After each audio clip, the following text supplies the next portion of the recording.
ನಾನು ಅಮಿತ್ ಶಾ ಅವರ ಮನವೊಲಿಸುವ ಪ್ರಯತ್ನ ಮಾಡ್ತೇನೆ ಅಂತ ಮಾಜಿ ಸಚಿವ ಕೆಎಸ್ ಈಶ್ವರಪ್ಪ ಹೇಳಿಕೆಯನ್ನ ಕೊಟ್ಟಿದ್ದಾರೆ.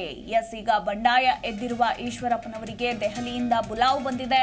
ಖುದ್ದು ಅಮಿತ್ ಶಾ ಅವರೇ ಕರೆ ಮಾಡಿ ಕರೆದಿದ್ದಾರೆ ಮಾತುಕತೆಗೆ. ಈಗ ದೆಹಲಿಗೂ ಕೂಡ ತೆರಳಿದ್ದಾರೆ ಈಶ್ವರಪ್ಪ. ಇನ್ನು ಹೋಗೋಕ್ಕೂ ಮುಂಚೆ ನಾನು ಅಮಿತ್ ಶಾ ಮನವೊಲಿಸುವ ಪ್ರಯತ್ನ ಮಾಡ್ತೇನೆ, ಪಕ್ಷದ ಶುದ್ಧೀಕರಣ ಆಗಬೇಕು ಅನ್ನೋದು ನನ್ನ ಬಯಕೆ ಅಂತ ಶಿವಮೊಗ್ಗದಲ್ಲಿ ಮಾಜಿ ಡಿಸಿಎಂ ಈಶ್ವರಪ್ಪ ಹೇಳಿಕೆಯನ್ನ ಕೊಟ್ಟಿದ್ದಾರೆ. ಇನ್ನು ಗೊಂದಲದಲ್ಲಿರೋರಿಗೆ ನಾಳೆ ಎಲ್ಲ ಗೊತ್ತಾಗುತ್ತೆ. ನನ್ನ ವಿಚಾರಗಳನ್ನ ನಾನು ಅವರ ಬಳಿ ಹೇಳ್ತೇನೆ, ನಾನು ಅವರ ಮನವೊಲಿಸುವ ಪ್ರಯತ್ನ ಮಾಡ್ತೇನೆ. ನನ್ನ ನಿರ್ಧಾರ ಸ್ಪಷ್ಟವಾಗಿದೆ. ಗೊಂದಲದಲ್ಲಿರೋರಿಗೆ ನಾಳೆ ಬೆಳಗ್ಗೆ ಎಲ್ಲ ಗೊತ್ತಾಗುತ್ತೆ ಅಂತ ಶಿವಮೊಗ್ಗದಲ್ಲಿ ಮಾಜಿ ಸಚಿವ ಈಶ್ವರಪ್ಪ ಹೇಳಿಕೆಯನ್ನ ಕೊಟ್ಟಿದ್ದಾರೆ.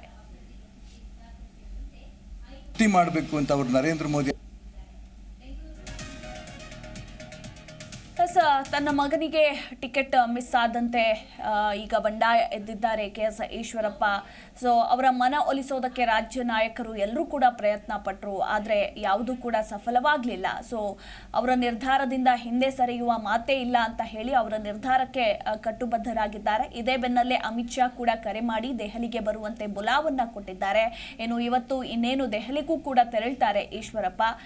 ನಾನು ಕರೆದಿದ್ದಾರೆ, ಹೋಗ್ತೇನೆ, ಬಟ್ ನನ್ನ ನಿರ್ಧಾರದಿಂದ ಹಿಂದೆ ಸರಿಯುವ ಮಾತು ಯಾವುದೇ ಕಾರಣಕ್ಕೂ ಇಲ್ಲ.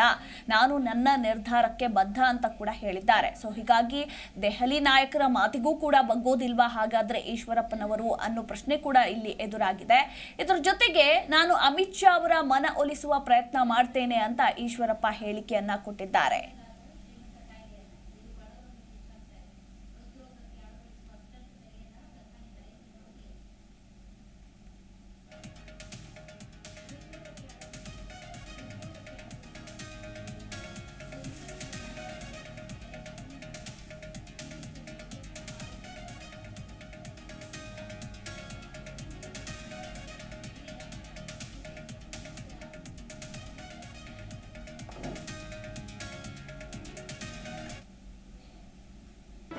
ಜಿ ಕನ್ನಡ ನ್ಯೂಸ್ ಈಗ ನಿಮ್ಮ ಮನೆಯಲ್ಲೇ ನೋಡಿ.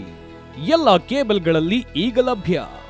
ಸನ್ Direct 292, Jio TV 1334, U Digital 162, City Cable 51, GTPL 17, Abhishek cables 821, Rock Line telecommunication 51, Shri Basaveshwara number 60, Vinayaka digital number 53, in digital number 896ರಲ್ಲಿ.